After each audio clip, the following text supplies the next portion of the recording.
puntahan natin ang Bicol. Oo. Nandiyan dyan ang ating News 5 correspondent na si Ian Suyu para kamustahin natin ang sitwasyon doon sa mga inikutan niya kanina.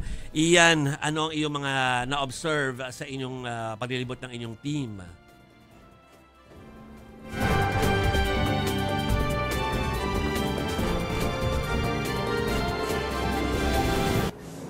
Chiki, Jovi, nandito nga ako ngayon sa may Matnog Port. Dito yan sa bahagi ng Sorsogon kung saan nga ilang araw nang stranded yung mga pasahero na dapat sana sasakay ng Roro patungo sa iba't ibang parte ng Visayas part ng mga islands doon.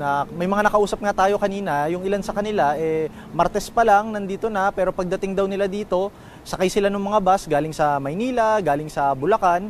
Pagdating nila dito, sabi, hindi na raw muna pwedeng lumaot o dumaong papunta sa Visayas yung kanilang mga nakascheduled sana na mga trip. Kaya ilang araw na sila, na ang ginagawa lang dito, nagpapatay ng oras at hinihintay kung kailan sila bibigyan ng clearance para sakaling makabiyahe na at makasakay sa kanilang mga barko. Paano yan, Ian? Hindi naman sila nahihirapan dyan sa kanilang sitwasyon. Hindi naman masyadong nahirapan. Like, mabilis naman na bumili ng mga pagkain, mabilis naman bumili ng, for example, mga toiletries. Kasi syempre, hindi nila ito napaghandaan eh.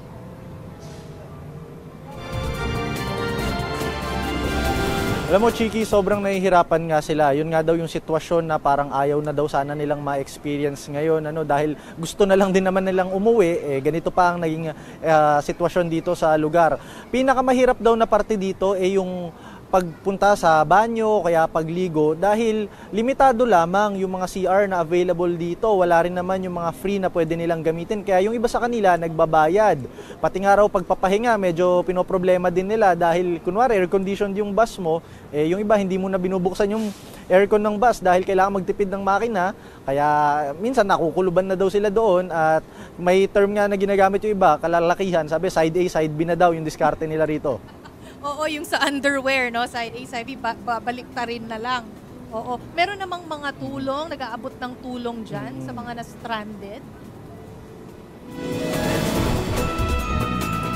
In fairness naman, Chiki, sa LGU kanina may nakita tayo from DSWD na nagbibigay ng mga sopas at lugaw. Tapos may mga bukas din naman, mangilan-ngilan dito na mga tindahan, kaya nakaka-avail pa rin naman sila ng mga pagkain. Yung iba nga na nakausap natin kanina ng mga pasahero, yung pasalubong sana nila na iuuwi sa kanilang mga probinsya, yun na muna yung kinain nila, maitawid lang yung mga araw na dumaan. Okay. No choice eh. Okay, salamat sa iyong report, Ian Suyu. Nag-uulat po ng live mula sa Naga City. Maraming Thank you. salamat.